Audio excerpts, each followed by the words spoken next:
नमस्कार. आजच्या सत्यकथेत आपलं स्वागत आहे. पण सुरुवात करण्याआधी तुम्ही चॅनलवर नवीन असाल किंवा तुम्हाला अशाच सत्य घटना ऐकायला आवडत असतील, तर व्हिडिओला लाईक करून चॅनलला सबस्क्राईब करा.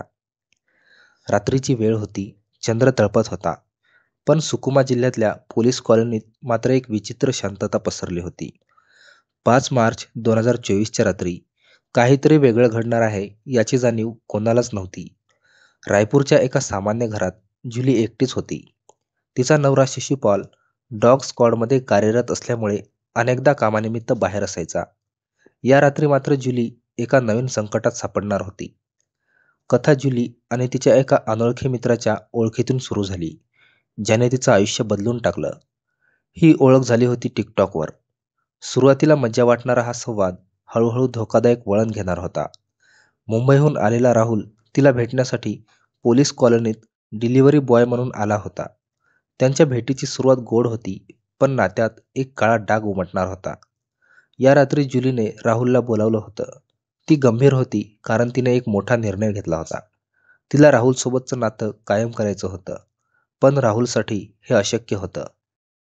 एक व्यक्ती 4 ते 5 वर्ष एका पोलिसाच्या पत्नीसोबत प्रेम संबंधात पडतो.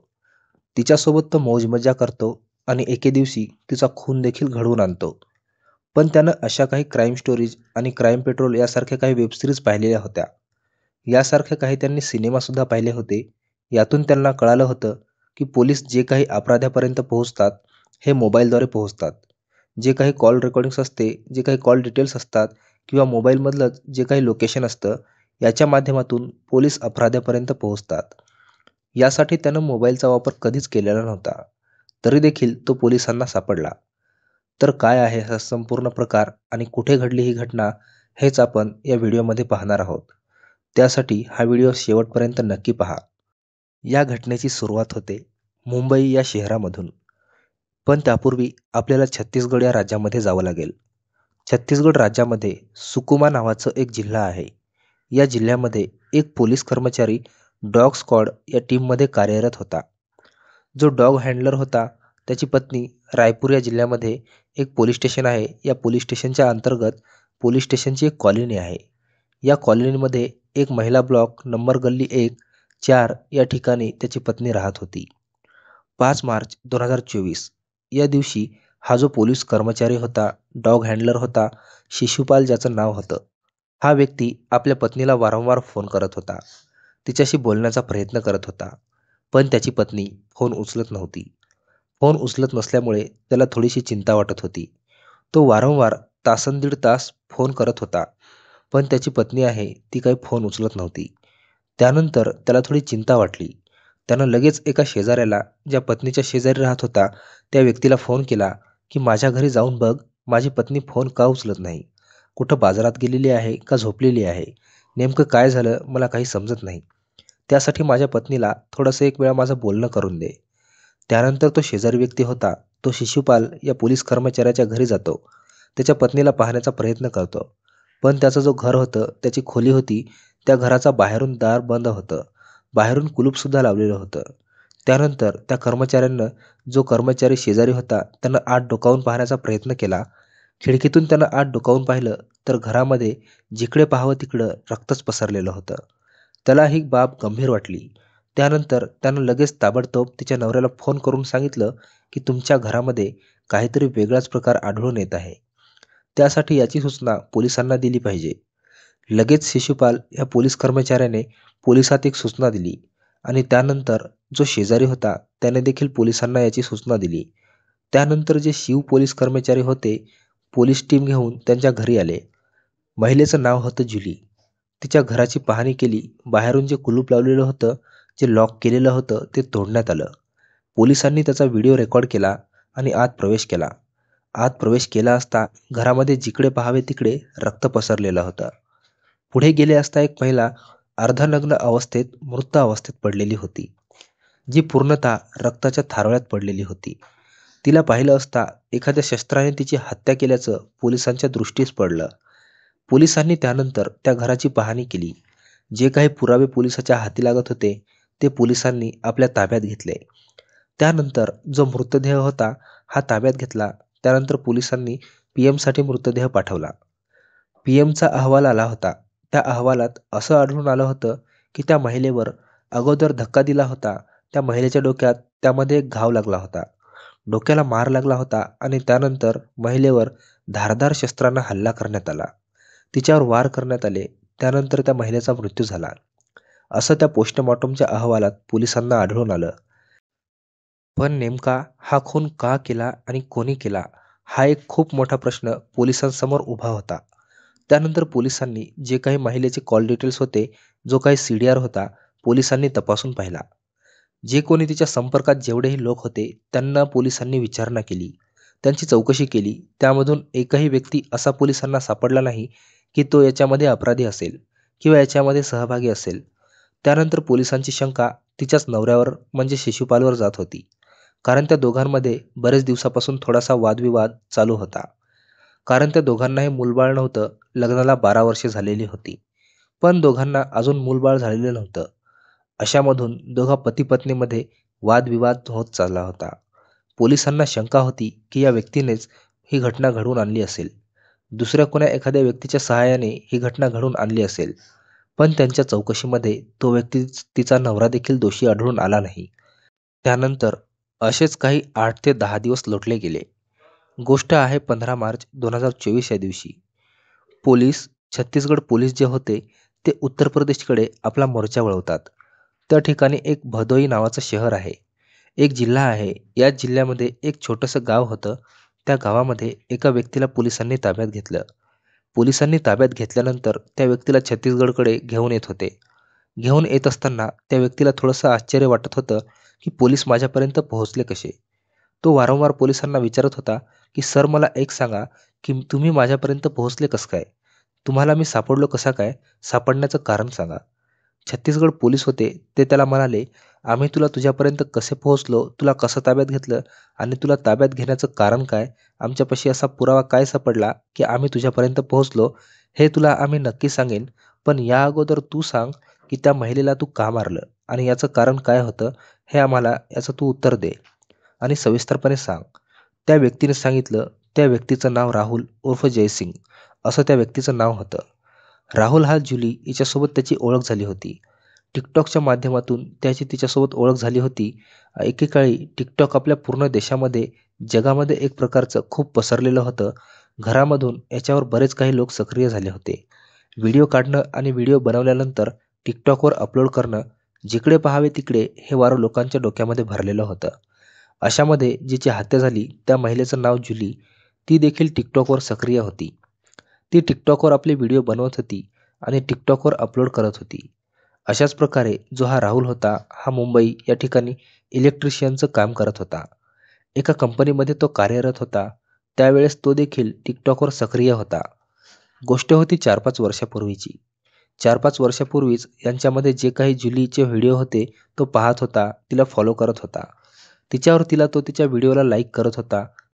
त्यानंतर तिच्या व्हिडिओसोबत आपले व्हिडिओ जोडून मर्ज करून अपलोड करत होता. दोघांचे व्हिडिओ चांगल्या प्रकारे व्हायरल होत होते. अशामध्ये जेव्हा दोघांचेही व्हिडिओ जुलीपर्यंत पोहोचत होते त्यावेळेस ती खूप त्याच्यावर प्रभावित झाली होती. त्यानंतर तिने त्याला मेसेज केला होता. त्याला सांगितलं की मला तुला एकदा भेटायचं आहेस, तू कुठे राहतोस. दोघांमध्ये टिकटॉकच्या माध्यमातून जे काही मेसेज होत होते, जे त्यांच्यावर कमेंट होत होते, यांच्या माध्यमातून दोघांची ओळख झाली. दोघेही एकमेकांना टिकटॉकच्या माध्यमातून बोलत होते. अशामध्येच एक दिवशी जुली त्याला म्हणाली की मला तुला एके दिवशी भेटायचं आहे. जो राहुल होता तो सुद्धा भेटायला तयार झाला. तो बोलला, मला देखील तुला भेटायचं आहे, पण तू कुठे राहतेस. तिने सांगितलं की मी रायपूर या जिल्ह्यामध्ये, छत्तीसगड राज्यामध्ये रायपूर या ठिकाणी राहते. ज्यावेळेस माझा नवरा घरी नसेल त्यावेळेस मी तुला मेसेज करेन, तू मला भेटायला नक्की ये. त्यावेळेस तिने त्याला टिकटॉकवरूनच मेसेज केला होता. त्यानंतर तो 4-5 वर्षा अगोदर तिला सुरुवातीला भेटायला गेला. पण ती जी महिला होती ती राहत होती पोलीस कॉलनीमध्ये आणि तिथं असं अनोळखी व्यक्तीचं जाणं म्हणजे एक प्रकारचा लोकांमध्ये संशय निर्माण करत होता. त्यासाठी त्यानं एक डिलिव्हरी बॉयचं गणवेश असतो तो गणवेश घेतला आणि डिलिव्हरी बॉयचं जे काही कपडे असतात त्याने कपडे घातले. त्याच्यासोबत त्यानं एक बॅग घेतली, जे काही छोटं मोठं त्यानं सामान घेतलं आणि डिलिव्हरी बॉय बनून त्या महिलेच्या घरी गेला. गेल्यानंतर डिलिव्हरी बॉय म्हणून तिच्या घरात दाखल झाला. पाणी पिण्याच्या निमित्ताने तो आतमध्ये शिरला. आतमध्ये बसून दोघांच्या जे मनामध्ये इच्छा होत्या, दोघांच्या मनामध्ये एकमेकांविषयी जो भाव होते, दोघांनी व्यक्त केले. अशामध्ये दोघांचं प्रेमसंबंध जुळलं. दोघांमध्ये फिजिकल रिलेशन सुरू झाले. आता शारीरिक संबंधाला सुरुवात झाली. दोघांना जेव्हा कधी वेळ मिळत होता, तो त्या महिलेच्या घरी जात होता. अशावेळी मुंबईवरून थेट रायपूरला यायचा. रायपूरवरून जे काही तिथे शिवणी आहे, पोलीस स्टेशन आहे, त्या अंतर्गत जे पोलीस कॉलनी होती, तिथे जाऊन त्या महिलेला अशाच प्रकारे भेटत होता. भेटत असताना बरेच दिवस लोटले. गोष्ट होती 5 मार्च 2024 या दिवशी. महिलेने त्याला घरी बोलवलं. त्या दिवशी तिला त्याला खास बोलायचं होतं. विशेष काही बोलायचं होतं. त्यावेळेस तो तिला म्हणाला की सांग आता तुला काय बोलायचं आहे. त्यावेळेस ती जुली त्याला म्हणाली की मला आता तुझ्यासोबत लग्न करायचं आहे. आपण 4-5 वर्ष झाले एकत्र आहोत, एकमेकांच्या प्रेमसंबंधात आहोत. आता मला कायमचं तुझ्यासोबत राहायचं आहे. त्यासाठी तू माझ्यासोबत लग्न कर आणि तुझ्यासोबत मला तुझ्या गावी घेऊन जा. जिथे तू काम करतोस मुंबईला, या ठिकाणी मला तू आता घेऊन जा. त्यावर त्याला खूप मोठा धक्का बसला. तो तिला त्याच्यासाठी नकार देत होता. तिला सांगत होता की तू देखील विवाहित आहेत, मी देखील विवाहित आहे. मला 2 मुलं आहेत, पत्नी आहे, तुला सुद्धा पती आहे. तिला मूळ बाळ नव्हतं, पण तिला नवरा होता आणि याच कारणामुळे त्या दोघांच्या पती-पत्नीमध्ये वादविवाद होत होता. तो तिचा नवरा होता शिशुपाल, हा डॉग स्क्वॉडमध्ये दुसऱ्या ठिकाणी कार्यरत होता. तर ही महिला रायपूर या ठिकाणी याच जिल्ह्यामध्ये राहत होती. त्यावेळेस ती महिला त्याला लग्नाचा आग्रह लावत होती. याचाच हट्ट ती धरत होती की मला तुझ्यासोबत आता लग्न करायचं आहे. त्यानं तिला नकार देण्याचा प्रयत्न केला, तिला समजावण्याचा प्रयत्न केला, पण ती असं काही हट्ट तिने धरला होता की आता ती ऐकणार नव्हती. तिने त्याला उलट धमकवायला सुरुवात केली की तू 4 ते 5 वर्षापासून माझं शोषण करत आहेस, तू माझ्यासोबत शारीरिक संबंध करत आहेस. त्यासाठी तुझ्याबद्दल मी पोलिसात तक्रार करेन की तू 4 ते 5 वर्षापासून माझ्यासोबत अशाच प्रकारे माझं शारीरिक शोषण करत आहेस आणि आता तू माझ्यासोबत लग्न करायला नकार देत आहेस. त्यावेळेस तो घाबरला, कारण ती एक पोलीस कर्मचाऱ्याची पत्नी होती. आता ही जर पोलिसात गेली तर मला तुरुंगात खडी फोडायसाठी जावं लागेल. त्यानंतर तिला त्याने धक्का दिला. धक्का दिल्यामध्ये ती महिला खाली पडली, एका भिंतीवर कोसळली. भिंतीचा जो काही भाग होता ती त्या महिलेच्या डोक्याला लागला. ती अशामध्ये बेशुद्ध पडली. त्यानंतर त्या महिलेवर त्याने एका कैचीने वार करायला सुरुवात केली आणि कैचीनेच वार करून त्या महिलेला त्याने जागीच ठार केलं. ठार केल्यानंतर बाहेरून त्यानं दार बंद करून जे काही कुलूप होतं ते लावलं आणि तो तिथून पसार झाला. तिथून गेल्यानंतर तो थेट एअरपोर्टला गेला. एअरपोर्टला गेले असता तिथे त्याचं जो एरोप्लेन होतं ते मिस झालं होतं, कारण त्याला उशीर झाला होता. घरामध्ये त्यांच्या दोघांची बाचाबाची झालेली होती. त्यानं सोबत मोबाईल आणलेला नव्हता. मोबाईल आणला असेल तरी त्यानं तो बंद केलेला होता. तिच्यासोबत कसल्याही प्रकारे तो मोबाईल कॉल या माध्यमातून तिच्याशी जोडला नव्हता किंवा व्हॉट्सअपच्या माध्यमातून जोडला नव्हता. त्यांनी असंच काही टिकटॉक, जे कधी काही दिवसापूर्वी टिकटॉकवर त्यांची भेट होत होती, टिकटॉकच्या माध्यमातूनच त्यांचे मॅसेज होते. त्यानंतर त्यांनी अशाच काही एका सोशल मीडियाच्या माध्यमातून एकमेकांशी मॅसेज करत होते आणि याच्यातूनच त्या दोघांची भेट होती. त्यामुळं पोलिसांनी जे काही त्या महिलेचे कॉल डिटेल्स काढले, त्यामधून राहुलचा त्यांच्यामध्ये नंबर आढळून आला नाही किंवा व्हॉट्सअपमध्ये त्याचा नंबर आढळून आला नव्हता. त्यानंतर त्याचं जे प्लेन मिस झालं होतं, त्यानंतर त्याने रेल्वे स्टेशन गाठलं आणि ट्रेनने तो थेट त्याच्या गावी निघून गेला. मुंबईला जाण्याऐवजी तो त्याच्या गावी उत्तर प्रदेश या ठिकाणी निघून गेला होता. त्यानं आता हे सर्व पोलिसांना प्रकार सांगितला होता, पण त्यानं पोलिसांना विचारलं की मी तर जे काही घडलेली घटना आहे तुम्हाला सांगितली, पण तुम्ही मला सांगा की तुम्ही माझ्यापर्यंत पोहोचले कसं काय. त्यानंतर पोलिसांनी सांगितलं की आम्ही ज्यावेळेस मृतदेहाची पाहणी केली, ज्यावेळेस त्या घराची पाहणी केली, त्यावेळेस आमच्या हाती एक प्लेनचं तिकीट लागलं. ते प्लेनचं तिकीट होतं. आम्ही रायपूर जो एअरपोर्ट होतं त्या एअरपोर्टवर तुझं CCTV फुटेजमध्ये जाऊन चेक केलं, त्यामध्ये तू आम्हाला आढळून आला. त्यानंतर आम्ही मुंबई या ठिकाणी जाऊन तुझ्याविषयी चौकशी केली, पण आम्हाला तिथं समजलं की तू मुंबईला नसून तुझ्या गावाकडे गेला होता. त्यानंतर आम्ही याच तिकिटाच्या आधाराने तुझ्यापर्यंत पोहोचलो आणि तुला ताब्यात घेतलं. आता पोलिसांनी याला फक्त एका तिकिटाच्या पुराव्यावरून ताब्यात घेतलं होतं. त्यानं खूप काही प्रयत्न केला होता की तो पोलिसांच्या हाती लागणार नाही. त्यानं इथपर्यंत मोबाईलचा देखील वापर केलेला नव्हता. तरी पण पोलिसांनी, ते म्हणतात ना, अपराधी गुन्हा नंतर करतो पण पुरावा अगोदर वर सोडतो, अशा प्रकारची ही घटना घडली. ज्यावेळेस तो त्या महिलेसोबत बोलत होता, चांगल्या गप्पा मारत होता, अशा वेळेस त्यानं जे काही त्यांचं साहित्य होतं तिथं ठेवलं होतं.